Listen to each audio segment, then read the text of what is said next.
thank you all for coming. Nadine and I are so excited about sharing the work that we've been doing. And we would like to just start with this quote. I have to move this over because I can't read it all because you guys are in the box. But I will start with this quote by Melissa Sauvé Nelson from one of my favorite books. But there exist countless stories in various confessions of the unresolved fears and personal triumphs women have discovered under the forgiving and non-judgmental tutelage of the horse. Horses have gained a new prominence as co-facilitators in the physical and emotional treatment centers across the nation. All animals with which we form a close bond, either in our dreams or our life, or from a close relationship, horses appear to be a catalyst for growth and self-discovery that reinforce my belief that the horse is an oracle and a bellwether for our souls. I hope I read that all right because there's something missing. Okay. So, Nadine? Yes, hello. Again, I just want to reiterate what Jackie had said, and we're very, very happy to be sharing this information with everyone today. My name is Nadine Doughty. I'm a clinician here in Colorado Springs. I'm currently working at the Center for Cognitive Health, Colorado, but I have a lifelong history of horses. I've grown up with them my whole entire life. I love Jackie and I's pictures on this slide because these are two very special horses for each of us. My old boy, who I grew up with and had many, many trials throughout life with, was in this picture. He was 32 years old at the time, and he was a very special horse for me. And then, so you always wonder if you'll have horses in your life forever. And then many years later, as I got into grad school, I had a supervisor ask me, well, you like horses, right? I've heard you talk about them. And I said, I can't imagine life without one or many. And so she's like, have I got a practicum for you? And that's kind of where it began, from a therapeutic perspective and not just as a horsewoman and a horse lover and owner. And I'm like, oh, now you're talking my language. My favorite office space is the barn. That's where I'm the happiest and where I love sharing that experience. I haven't been able to do that for a little while, but with being here at this position, but it's always there. It's always a part of me. So when it came time for research in my doctorate, I knew what research I wanted to do. I wanted to do a heuristic study on the phenomenological aspect of healing through horses with women who had been sexually traumatized. And a person in my cohort, I said, have I got somebody for you to meet? And she introduced me to Jackie because obviously I needed to study. I needed to have a group to observe, and I got connected with Jackie, and the rest is history. It's been a very lovely relationship throughout the past years. I graduated in 2019, and this was my dissertation. Yeah, thanks, Nadine. So I have had a lifelong obsession with horses, growing up in a small town in Wisconsin, and my horses were my refuge from a rather chaotic upbringing. So they've always been in my life with a short, well, they've always been there. My horses I grew up with, I got to continue to visit with while I was in college. And then I moved to Colorado to get master's degree in dance movement therapy as an expressive arts therapist, and started the introduction to therapeutic riding. And then in the early 2000s, I was introduced to equine facilitated psychotherapy, or using horses in therapy, not just therapeutic riding. And so that started about 20 years ago for me. And I have been so blessed to be able to do this work for the past 20 years, and to integrate into my practice the expressive and creative arts, which is the foundation of my therapy training, as well as somatic experiencing, a paradigm of resolving trauma through the body, sensations, and awareness, as well as teaching mindfulness at Naropa University for the last 20 years. So I incorporate all of this into my work. So that's me, and this is my dear horse, Ginny, Gin Lob. She just turned 14 on 4/20. Good day for a horse to be born. And so, yeah, meeting Nadine, I've always, and we will speak to this, there's a lot of research out there, but none specific, not much specifically for women with sexual trauma.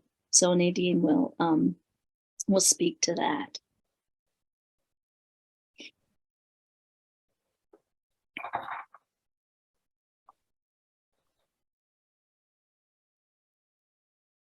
And I'm going to just go through sort of the way in which this field has developed.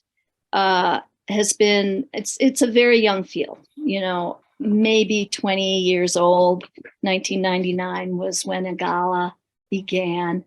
But right now, what we're kind of calling the whole field is equine assisted services. And within that, our therapy, equine facilitated psychotherapy, and equine assisted psychotherapy. And this is where folks who are educated and licensed, or working under a licensed therapist in the mental health field, counselor, social worker, family therapists, etc., are working in a therapeutic way. And this is specific to, all the rules and regulations of having a psychotherapy practice. So there's a lot of structure, and those of you who are mental health professionals know how much paperwork goes into working with people in a psychotherapy framework or lens. So this is the work that Nadine and I do, and mostly all of my work is under the umbrella of psychotherapy. And there's equine assisted learning. And this is where it is not specifically psychotherapy, but growth and learning, coaching, workshops on personal development, again, usually facilitated by people who have been trained as a coach or other forms of growth and learning, but not under the kind of umbrella of psychotherapy and all the standards and legislation and legalities and ethics, the code of ethics around that. And then there's hippotherapy and therapeutic and adaptive horsemanship. And this is where the field originally started, with therapeutic riding centers for folks with physical challenges and disabilities, speech therapy, occupational therapy, where folks are put on top of a horse. And what they've found is, again, the rhythm of riding a horse activates the same muscles that happen with walking. So it has been an incredibly powerful field of horsemanship, of putting people on the backs of horses to help in their physical challenges. And folks then began to realize that it wasn't just the physical gifts that this gave to folks, but people began to develop very strong bonds with the horse. And so this really began to bring people into recognizing that there was an emotional, psychological component to therapeutic riding that was sometimes equally, if not more so, important for people. And that's how the field of equine facilitated or equine assisted services in psychotherapy, growth and learning came. Hippotherapy is very, very specific for they have their own guidelines, ethics and everything. So that I just wanted to go through that because sometimes these things get confusing. But Nadine and I mostly are under the umbrella of psychotherapy with horses. And we include riding in our work. Some organizations like Agala do not do any riding, no mounted work. So there's so many different organizations now that have their own ways of working. And so, but we believe in the power of putting folks on top of, riding, or putting people on top of horses for the therapeutic benefits of that.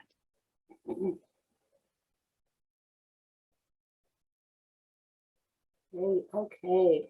So I just want to kind of introduce Jackie's group and the work that she's introduced me to, and it's titled Wild at Heart. This is the name of Jackie's group. So when you're like searching her name or equine therapy, this is what would pop up. We're addressing equine facilitated psychotherapy, supporting healing and gender-based sexual violence. This specific group that we're talking about today is for individuals who have identified as female in gender. I just want to share that, and from a very empathetic and loving standpoint, that we're not trying to eliminate other sexes and gender identity, but the group today is specifically related to females. It's for women who have had a history of sexual abuse, either from childhood experiences, not being able to have a trusting, loving, supported relationship with family members, or an adult in a position of power, which plays into the trauma aspect of what the individual goes through. She can be just an individual, a woman who's been sexually assaulted or abused and traumatized in a private setting. We know that this can happen just about in any setting, anywhere. Intimate partner violence, social settings, date rape, drug-induced, alcohol, gang-related. So this group that we're talking about today, this just kind of highlights the individuals who might seek out this form of therapy and sign up for equine facilitated psychotherapy with Jackie and I.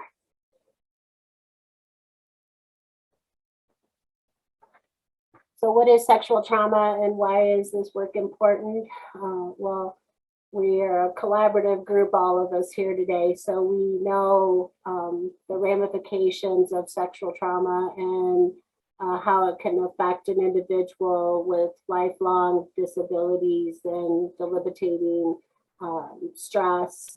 And the important thing for me was that when I first looked at this was that there wasn't a lot of documented research on EFP and specifically sexually traumatized women. There is research out there on military, individuals who have sustained sexual trauma. There is a lot of research on attention deficit and some on autism. So there is a plenitude of research, but not specifically for this population. And it was very important and heartfelt for me to do a heuristic study because of my own experiences in the past with this topic.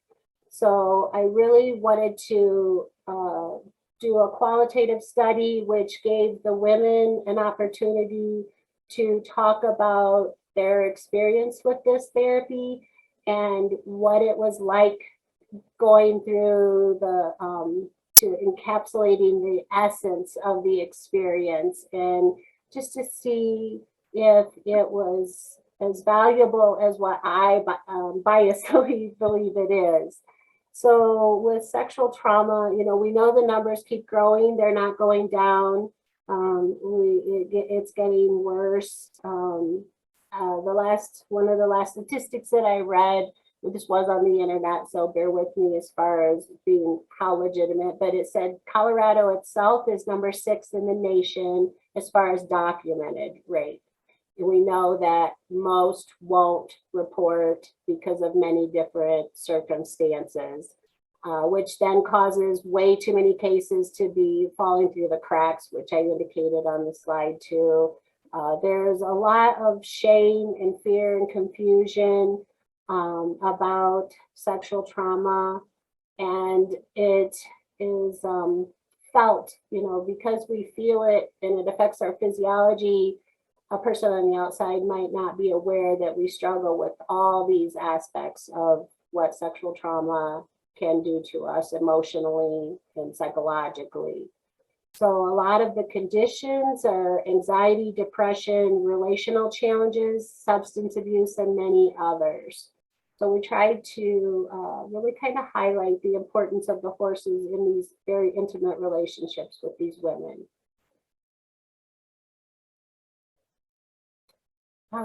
This was one of my favorite quotes by Rudolph. Sexual assault may be considered to be one of the most severe and psychologically damaging type of trauma. If left unresolved, the trauma can severely degrade an individual's ability to self-protect, leaving the victim more vulnerable to future abuse. The reason it felt important for me to emphasize this is because I think with and this is my personal opinion, and then it's more or less documented in the research, is that we ask, why me? What am I doing wrong? Why do I keep making the same mistakes? And that is really important to address in the therapeutic setting, you know, and it's really important to let these individuals know that they're not alone. They don't have to isolate. It's not just them, but we really help them to address this in the healing process. So just going to speak to the key components of our groups. And this has come from my experience over the years of these important things to experience in our groups, as well as Nadine's research. So first is a sense of safety. This has been deeply impacted by those who have experienced sexual trauma, this sense of being safe. So in our groups, we really emphasize that sense of safety, having a choice, which is empowerment. Again, sense of choice was often taken away from those who have experienced this type of trauma. And belonging, that sense of being a part of, not being isolated, which Nadine spoke to, being seen, being heard, and trust, feeling a sense of trust and acceptance without judgment. This is also a mindfulness value. Connection, again, the sense of not being isolated, as well as helping the folks in groups to self-regulate in the present moment, and a sense of presence, as well as initiating a sense of hope, or a spiritual way in which one can relate to one's own experience. So all of these things we integrate into all of the aspects of our group. We'll speak a little bit more to how this happens towards the end here. But these are the components that are very, very important to the work that we are doing.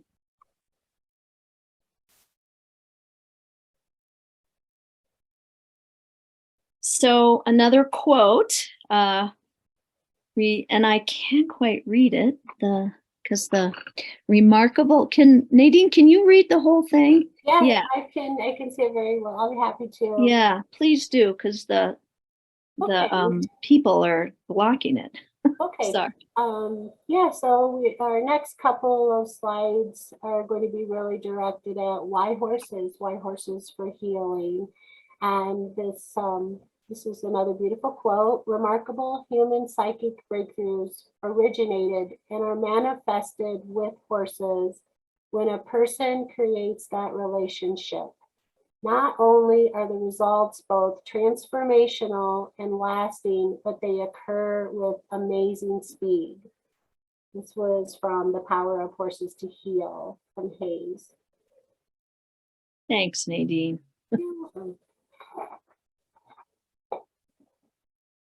So I'll start us off with our 3 big whys, and the first one is relationship.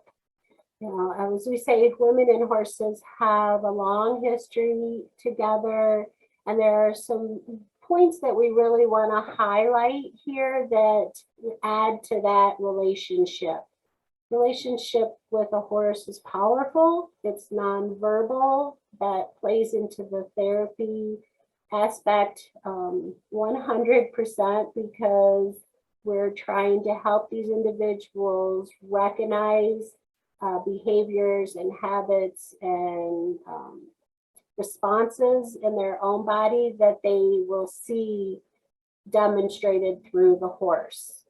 And so we're very big on relationship with the horses.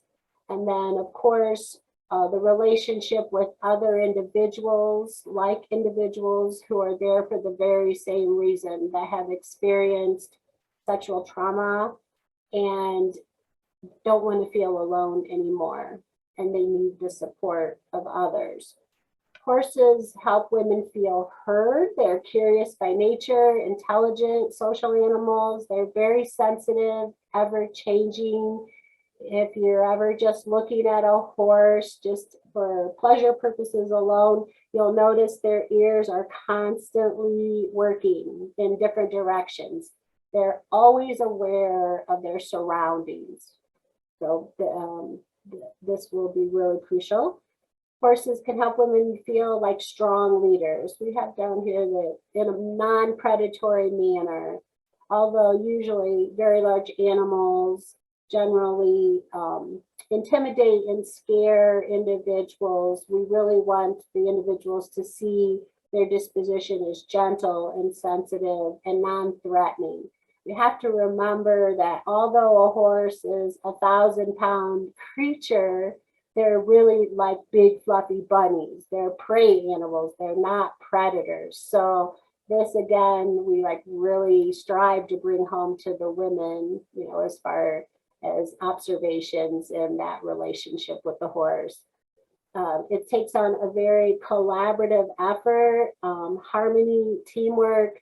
There's many times in groups where a person will say, I don't understand what that horse is telling me, or why did the horse act this way or not in a particular way. And again, that's all just wonderful information that you have to work with to help the person become more insightful to their own disposition. There's always that magical aspect of horses. We love unicorns, we love horses, we love Pegasus. There is the sense that these big, beautiful creatures just bring joy to our life. And when you have a history where you've had really negative experiences, the smallest sense of joy is just optimal at that time. So there's engagement. The newly required relationship with horses feels safe. Again, where we can kind of feel at times that it's intimidating their size, we also feel a sense of safety amongst the horses because we're watching them in their natural state, which is a herd. And a herd cannot survive without each other. So again, it's a really beautiful point to try to drive home and help individuals understand that herd mentality.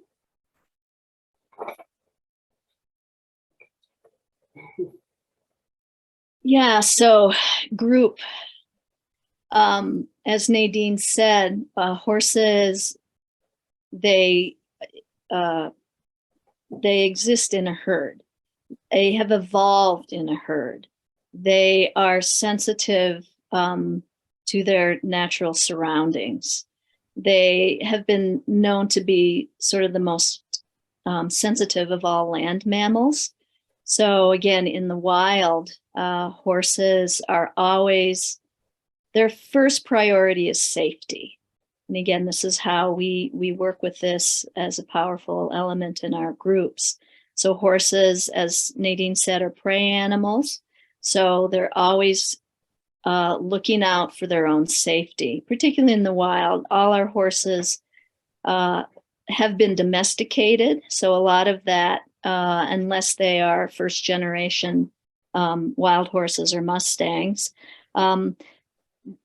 even though domesticated, they still have these innate needs for safety. Eyes on the sides of the head, looking in all directions, ears. So in their presence too, I always say we become embodied. Because when you come into the presence of a horse, be it 1,000-pound or 1,500-pound horse, or maybe a little mini, even 400 pounds, it's a natural experience to be what I call become embodied. You're like, oh, where are my feet? I want to touch, you smell, all the sense perceptions get really activated in the presence of a horse. And also group, I think it's my passion. I like working with groups. It's foundational to my training. And I have a history of anthropology too. And I just want to say that before, we put art and music and dance on stages, we all came together in groups to heal through those forms. So along with this sort of DNA in us to be groups to heal, as well as being with horses who evolved in herds and are always in connection energetically with their herd mates. Like one horse activates, it just activates the whole herd. They all it's a contagious energy. And those of you who are familiar with horses have seen this. So with our groups for women who identify as women, history has shown, and we have spoken to this, that this kind of experience can tend to have folks withdraw and pull inside in an effort to, to mitigate their own feelings, sensations, all the things that we've spoken to, psychological responses and body activation. So it's also been shown that women generally process trauma differently than those who identify as male. And we have also found that it's just an incredibly powerful experience for women to be in group with other women.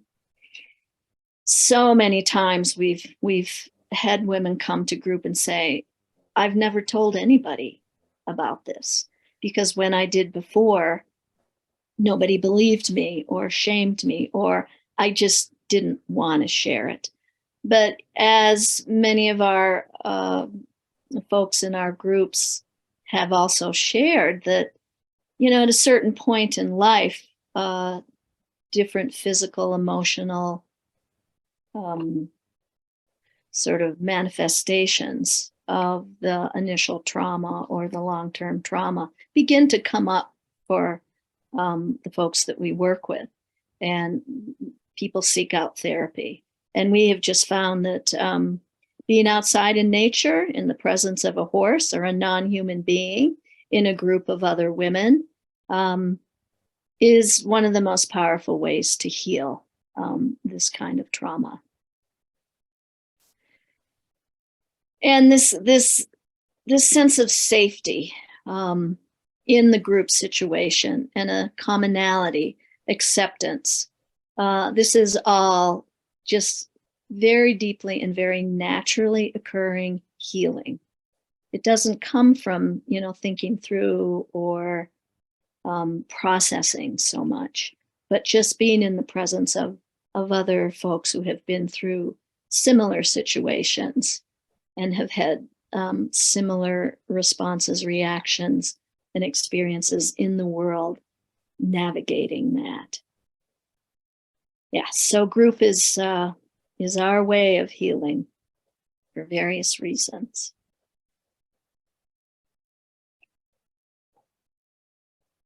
One of the important aspects of EFP, and as a clinician in general who specializes in trauma work, and that's been the focus, is really addressing the neurobiology of what's going on.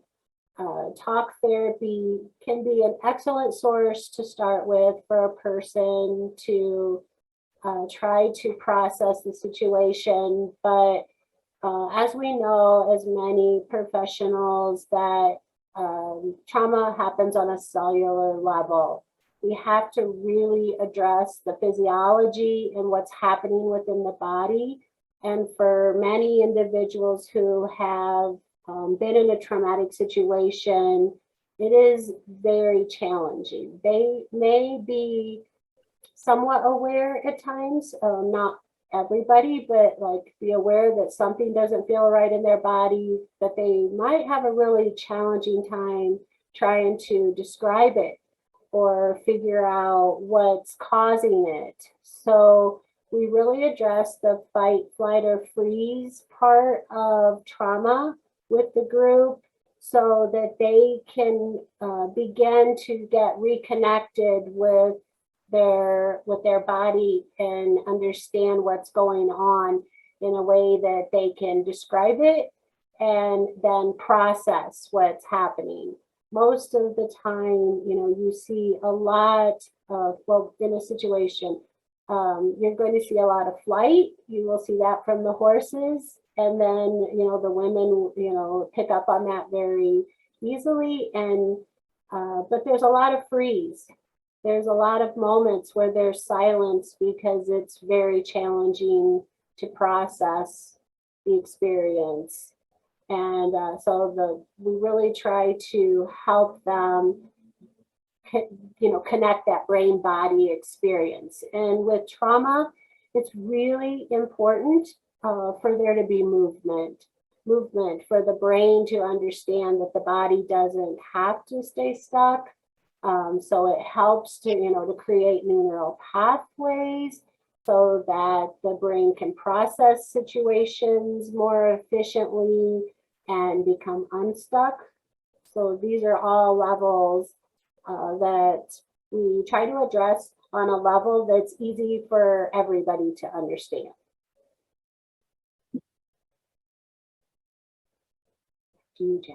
So we're going to move into a little more detail about this sense of how people are embodied in the work with our horses.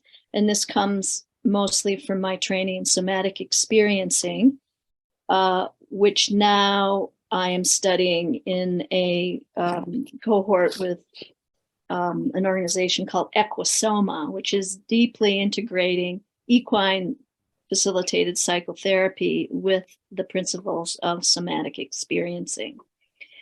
In somatic experiencing, oftentimes in a traumatic event, and particularly with sexual assault, we talk about it as a bound activation, the inability to fight or to run, which causes that sense of freezing and disassociation or feigning. And as Nadine mentioned, it's so important for movement, body movement, to happen to resolve this. Movement that is in connection with the actual sensations and manifestations of the trauma. Because of our amazing neocortex, we have a tendency to think through our traumatic events in an effort to make sense of it.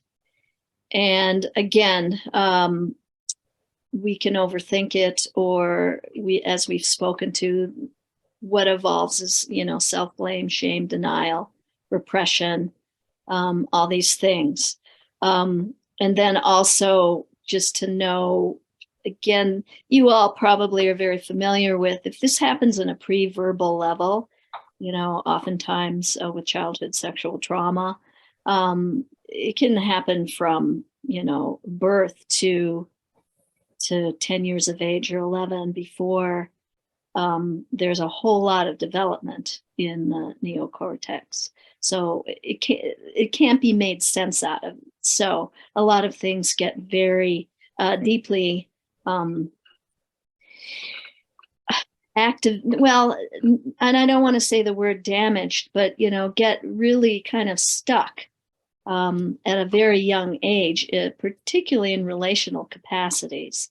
So there's a lot of work that can be done on a nonverbal level, that needs to be done on a nonverbal level, because of maybe trauma that has happened before the individual has been able to make any sort of sense out of it as a human. And then, of course,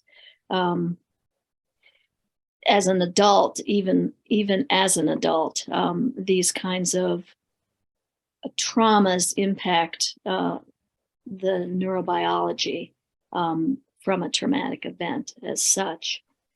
And to sort of express and share, we'd like to share a video with you of the work of Equisoma. And I think what I do is I stop share. Is that correct? Yes, Jackie, if you'll stop sharing your screen, and then I'll go ahead and share my screen. Okay, and I can't find my cursor here. If you just try to click escape. Oh, yes, that's back to escape. That didn't work. You might need to move your mouse around a little bit. There we are. Hang on. Nope.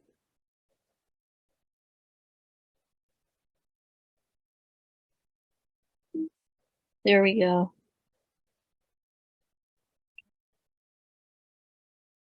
Perfect. Thank Okay. you. Thank you. I'm going to go ahead and share my screen, everyone, and we're going to go ahead and watch this video. If for some reason the volume doesn't work, just let me know.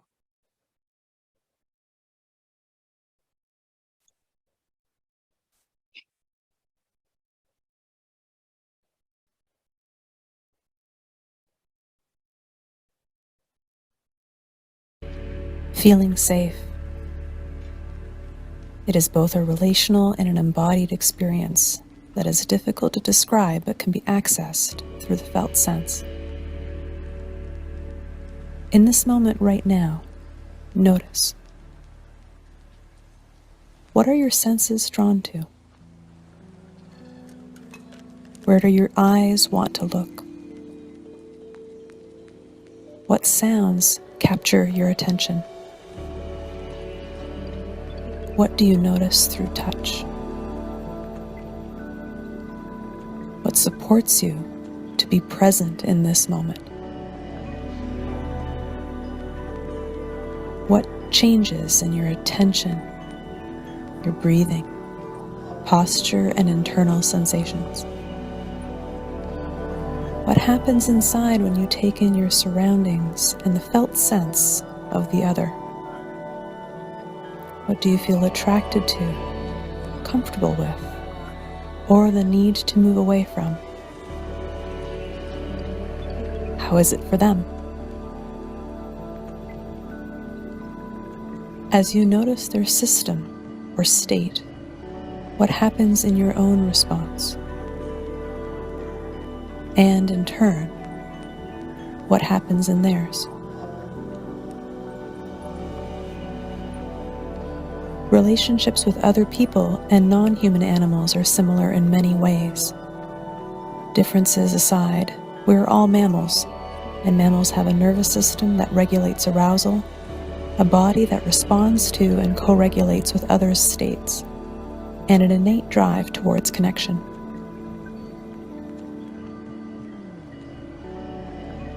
When early experiences of danger, life threat, or relational ruptures interrupt development, the neural template shifts to focus on survival. It is harder to regulate oneself, to trust, and find security in relationships, and the window of tolerance narrows. When it is not possible to fight or flee, fawn or appeasement behaviors as well as shutdown states of immobility become the only possibilities, along with other management strategies or captivity behaviors that hint at the underlying distress. In humans, we'll call it trauma, addictions, obsessive-compulsive behaviors, and so on. In other animals, the same things occur, only we call them by different names that often minimize what is really going on. Traumatic reenactments and misunderstandings between people and animals are common when these unresolved dynamics play out, as each tries to find safety and calm. Human trauma therapies that focus on somatic intelligence and secure attachment are based on animal models and research. It is time to bring that knowledge back around full circle to look at human-animal interactions, interspecies neuroscience, and animal welfare. This includes the field of animal and equine-assisted therapy and learning, and what I call trauma-informed horsemanship. Our relationships with animals have a lot to teach us about our relationships with people and ourselves, and vice versa. Somatic intelligence is not exclusive to humans. A trauma lens and the principles of safety, consent, choice, voice, empowerment, agency, trust, collaboration, and compassion apply to embodied connection in all its forms.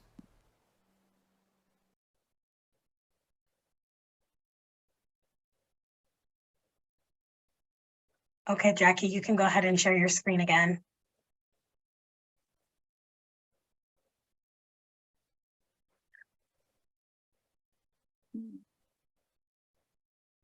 Screen.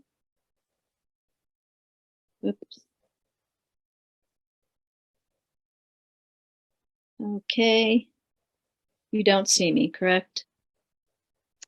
We see you, we're not seeing your screen yet. All right. Share screen. Here we go. Here we go. Play. Right. Am I here? Yay! You are. Yay!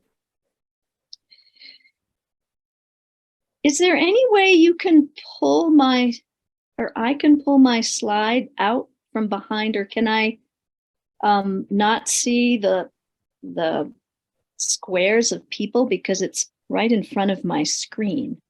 Yeah, you can move them over, Jackie, or you can minimize them. All right. And where do I do that? Oopsie.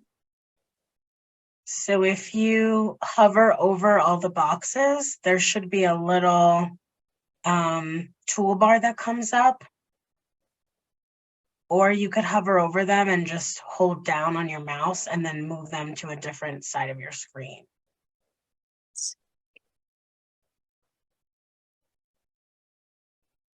That. There we go. Whoops, they didn't stay.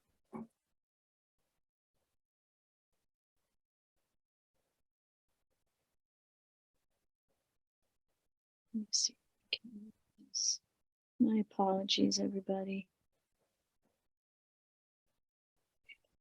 Well, I will just try. I can move it, but it doesn't stick.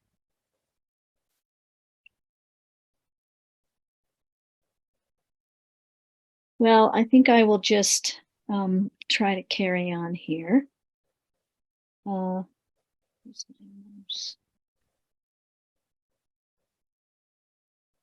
Okay, so I'm just gonna do my best here, trying to read through all the little things that are in my way on my screen. So somatic psychology and bio-neuropsychosocial spiritual. So I'm hoping that the video really explained a lot of this to you all in a very beautiful way. I love that video. Somatic psychology, which is, again, what I have studied and what I practice. And one of my teachers, foundational teachers, is Christine Caldwell. And this is the quote: somatic psychology operates on the premise that sensation, breath, and movement are the body's form of speech. And if we listen to this speech, we can complete and release stored trauma, relearn how to feel excitement and pleasure, and engage in activities that nourish the soul. So yes, sensation, movement, this is all what we encourage and what we work with in our groups, and in the presence of our horses. That's what they are constantly engaged in. Our senses, again, our senses come alive in the presence of a horse and being outside in nature. And I just want to go through some of the key concepts of somatic experiencing, created by Peter Levine, who is an ethologist who studied animals. And again, this is, as in the video, we are all mammals. We all have this same sort of mammalian system that in the limbic part of the brain necessitates a sense of belonging, connection, and communication and attachment. All of these things being wounded in physical and sexual and body-based trauma. But the principles that I think are important are that the body is hardwired to heal and to survive. You're 100 years old, you cut yourself, it still heals. So this is on an emotional level too, with all the research on neuroplasticity, and we can heal. There is that capacity. Somatic experience and what we do also is supporting initial explorations and acceptance of the sensations that might have become very, very challenging, painful, and scary to experience in our bodies. And we work with these sensations, these body felt sensations, with a sense of pendulation, starting, going down into, and then coming back up in a very gentle way. Titration of like touching in, pulling out, and containment in the window of tolerance for what is being activated in front of us. Somatic psychology, therapists or body-based folks are very trained to see this kind of activation and to step in and say, okay, wait, let's just stop there. We don't go up into a lot of activation to stay in that window of tolerance. And this is with the intention to restore active and healthy responses to situations where, because of fear or danger, get activated. And this is done by uncoupling this fear from that sense of immobility, which is the freeze state, the disassociation, just, ignoring all these things that have become coping mechanisms for body-based trauma. Helping to resolve arousal states by promoting the discharge of survival energy and life-preserving action. This is movement.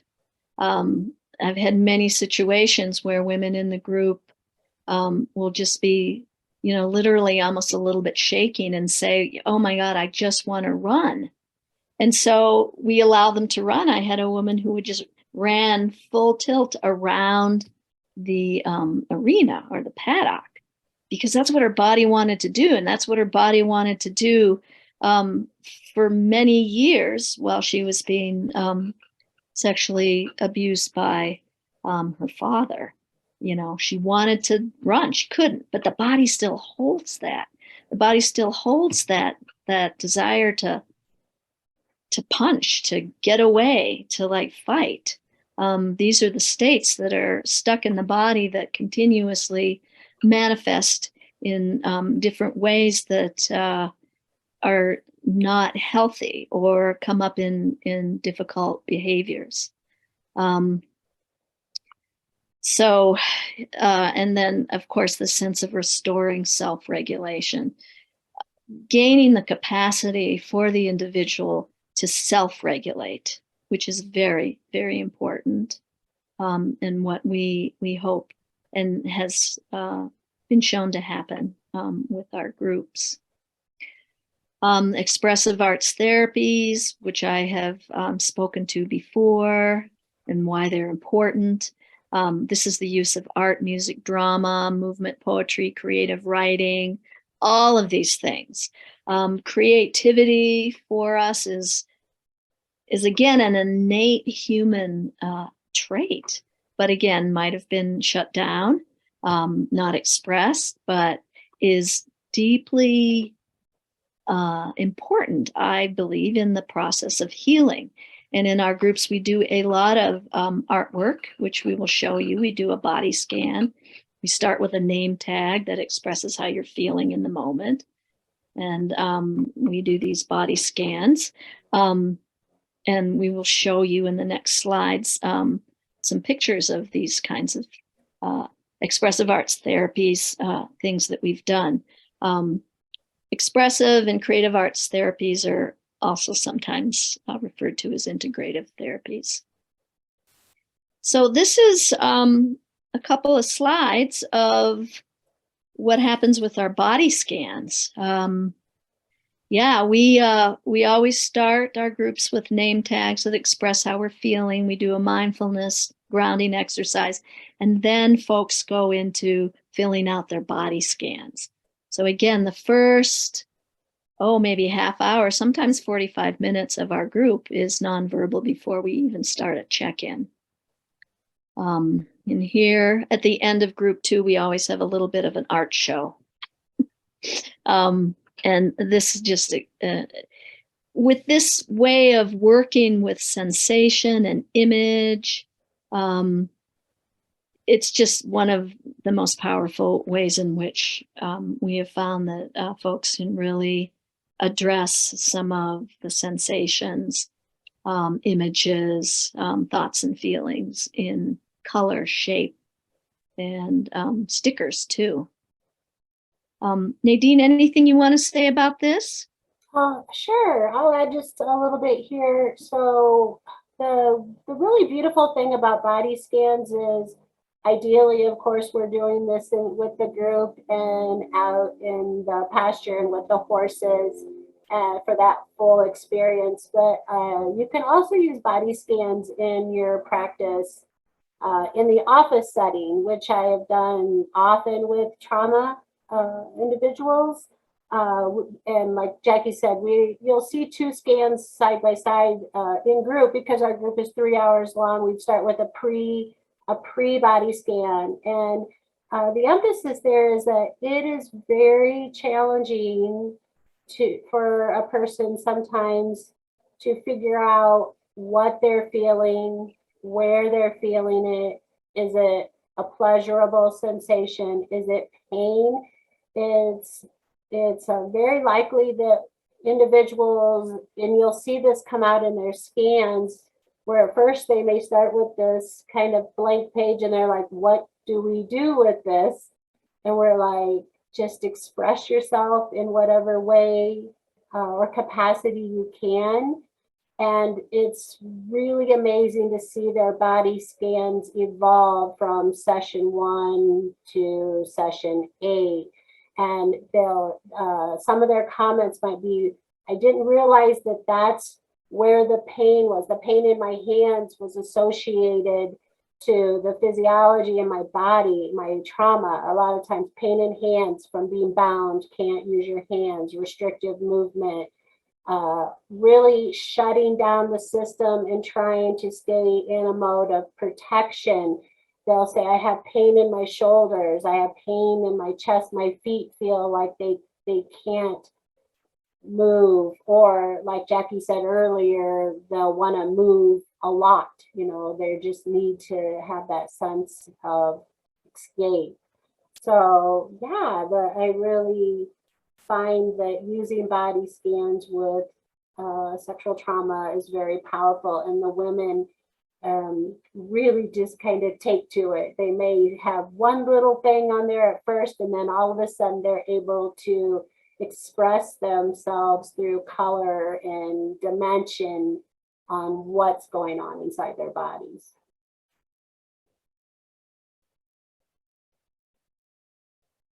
Okay, so cohesiveness of the experience. You know, one of the things that Kathy and Sierra asked us when we decided to do this was, how do you measure the outcome? And that sounds like a simple question, but it's really quite challenging, because in the experience of the moment, like from a clinician standpoint, you may do pre and post questionnaires, and you ask for feedback from the participants. But this slide was really important for me to add just from a researcher's standpoint. This was, again, what my research was based on was, what is the lived experience like? And I wanted to find a way that I could kind of explain that from a researcher's perspective. And so like you see in the pie chart, that the horse-human interactions takes up a majority of the whole experience, of course. And then it's definitely supplemented by body scans and our circle time, artwork, poetry. But how did I bring all of that together from a research perspective? And that's triangulating the data. So I took all of these sources that you see in the pie chart, your journals, all of the individuals have journals that they write about each session. For me, it was field notes, the artwork, body scans, and observations. So a lot of triangulation of data to really pull in the essence of the experience. And what happens with that is you end up with creative synthesis. So another aspect of trying to pull all of this meaning together was open coding of meaningful word units, meaning that I took all of the journals and observations and what I heard the individuals say, and documented all of that information, put it all into a notebook. And then the really fun part from there was, you have a big blank wall and you write all these things out on Post-it notes and stick it all over the wall. Well, then you start making categories. You start putting like words together, like sayings. This was an amazing experience, or the horse kind of intimidated me, because you're trying to pull out all emotions and not just positive emotions. Not everybody will have just positive experiences. And then from these meaningful word units, I created thematically coded sentences. So I gave an example because I know that's kind of a mouthful. And the examples were, there was sentences that were prominent throughout the experience. Like group activities help to ground the women and provide reflection. Although the horses are intrinsic to the experience, each person has a personal relationship with their horse. So you want to make sure that you document that for them so that there isn't a voice that's not being heard or expressed. The women are very attuned to sensing changes throughout the program. Well, that's exactly what we want. And that's another vital aspect of the horses, is that through the horse's behavior and movements and responses, the women tend to mimic, and sometimes they're not aware of that. And then they'll see it happen in front of them and say, oh, now I understand. And so, of course, being kind of stuck in fight, flight, or freeze, then their body is telling them one thing and they're trying to verbalize what they're experiencing. So energy is always constantly flowing, which, as is in nature, it's a natural setting where we have our groups. So sometimes they're very aware of the wind that day, the change in temperatures. Some individuals are more sensitive than others. So it's really being aware of your surrounding. So all of this comes together, and then we end up with a really good idea of what that lived experience is like. And again, it was expressed through a qualitative study, which meant that I was looking for the phenomenological aspect. What is this beautiful phenomenon, if I could say that correctly, about working with horses?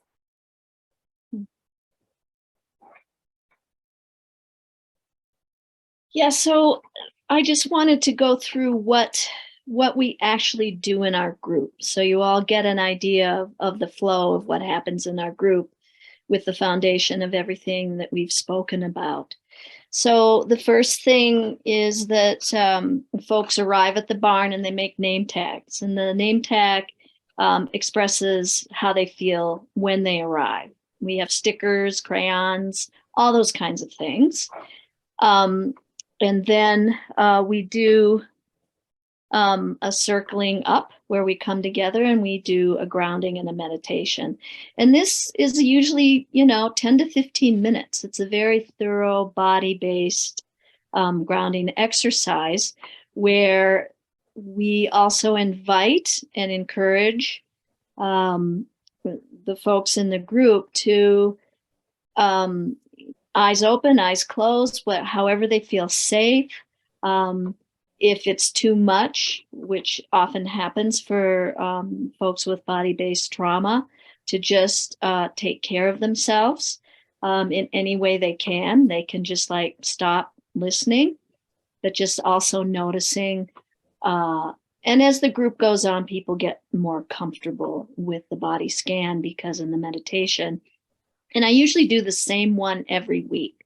Sometimes we do it standing up, sometimes we do it seated, but so that folks get used to what we're going to do and can follow the energy flows through their body to see if, after 4 weeks, if they can actually let that energy or awareness go into different body parts that weren't accessible at the beginning of group.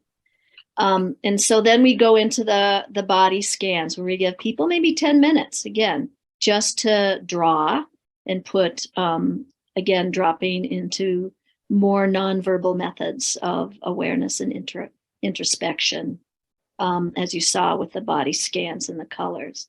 And it's only then that we go around and share. And again, this can happen a half hour, 45 minutes into the group. So we give our participants a lot of time, a lot of nonverbal processing time before we actually ask them to speak and share. And again, this is where choice comes. We say, if you don't want to share, that's your prerogative. You do not need to. If you want to stay in the felt sense that you're in, because it's it's kind of caught you, or it's just like, wow. I often have people just say, I don't know what to say. I don't want to say anything, and not to force that. But also honoring that with the name tags, you feel one way when you arrive at the group. And then after, half hour, 45 minutes of grounding and drawing, you probably feel very differently. And this is to honor and acknowledge that moods are up and down all the time, and that's normal and it's okay. And we want to encourage and honor the capacity to acknowledge that. And especially with folks with trauma, it can be, days can be rough with all those mood swings. And maybe I'll tell another story. I had a woman come to my group who spent probably the first 6 groups, once we moved out with the horses, in the corner, not participating. And she did a second group and participated. And then she became my practicum student. So sometimes it takes a long time. And then went on to get her degree in I think it was wilderness therapy, and she's a clinician now. But, this group really helped her move through some really difficult freeze and bound activated states. And so then we move into the horses' world. We always move into their space with acknowledgement that this is their home, that we're moving into it. Our horses are always at liberty, which means they're roaming around freely with us as participants. And we work with concepts of attraction, aversion, and indifference. How do you move towards what you're attracted to, which horse, you have aversion to a horse, or you're kind of indifferent. I find that these are the 3 ways in which humans sort of move through the world. We all have our own sort of way of being in the world based on these concepts. We don't touch the horses, again, for quite a while. This is always hard because you just want to go up and put your hands all over the horses. This is what we want. But I always say, hey, just because you're beautiful, and do you want people coming up and putting their hands all over you? So they really kind of get it. And also just giving the horses agency and choice and consent in if they want to be touched or approached. And this also really helps folks in the group to really work with boundaries and picking up cues of moving in too quickly, or if you're really far away. This is really, really powerful work and can take many, many groups before some people even touch the horses. And then there's the whole realm of touch, which can be have been compromised for so many of us. So it's a very slow process of approaching, touching, looking for consent, both with horse and human connection. Again, once there's touch, there's felt sense. We do a lot of grounding exercises towards the end of the group where people are hands on the horse, moving with the horse's breath, if the horse is okay with that.